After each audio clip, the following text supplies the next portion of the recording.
Christmas morning is supposed to be filled with love, gifts, and family. Instead, my parents smiled as they admitted they had sold my laptop, emptied my savings account, and spent every dollar on my sister's apartment. Then they pushed a contract toward me and said, "Sign as her guarantor, or find somewhere else to live." I didn't argue.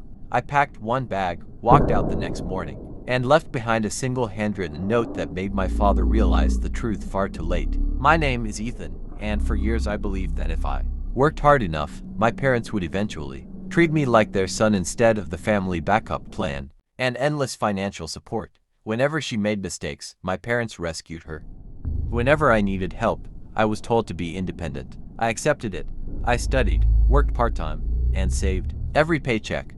After 4 years, I had enough money for graduate school and a reliable laptop that I had bought with my own earnings. Christmas morning arrived, and I expected nothing more than breakfast with my family. Instead, my father calmly said, "We need to tell you something." My mother smiled awkwardly. "We sold your laptop." I laughed because I thought it was a joke. Then Dad slid an envelope across the table. Inside was a bank statement showing my savings account. Balance, $0. "We transferred your savings," Mom said softly.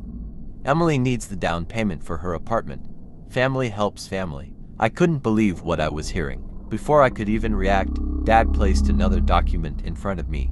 "We also need you to sign as her guarantor. If she can't pay the mortgage, you'll be legally responsible." I looked at both of them. "So you stole my money, sold my property, and now you want me to risk my future too?" Dad folded his arms. "If you refuse, maybe it's time you found another place to live." The room fell silent. I simply nodded. Okay. They expected an argument. Instead, I walked upstairs, packed one suitcase, collected my important documents, and quietly left early the next morning. Before closing the bedroom door one last time, I placed a handwritten note on my desk. It read, "I spent my entire life trying to earn your love. Today you proved I never had it. Don't contact me unless you're ready to apologize, not because you need something, but because you finally understand what you destroyed."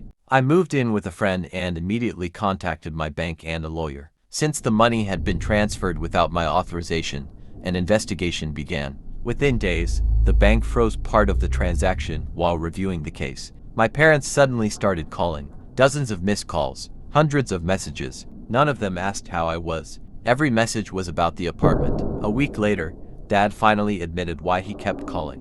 Emily's mortgage company refused to finalize everything because they still needed a guarantor. Without my signature, the deal was collapsing. For the first time in years, Father sounded desperate. "We're family."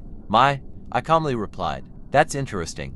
I thought I stopped being family on Christmas morning." Silence. Months later, the investigation forced my parents to repay every dollar that had been taken from my account. Emily lost the apartment she couldn't actually afford. Dad eventually came to my door carrying the same handwritten note I had left behind. It was folded neatly in his hands. He looked older. He quietly said, "I've read this every day." For the first time in my life, he apologized without asking me for anything. Forgiveness didn't happen overnight. Trust wasn't magically restored. But that Christmas taught me one lesson I'll never forget. Family isn't defined by blood. It's defined by respect. And sometimes the strongest thing you can do is quietly walk away. Sometimes revenge isn't yelling, fighting, or getting even. Sometimes it's refusing to let people continue using your kindness. The note I left behind didn't change Christmas. It changed the people who finally realized what they had lost.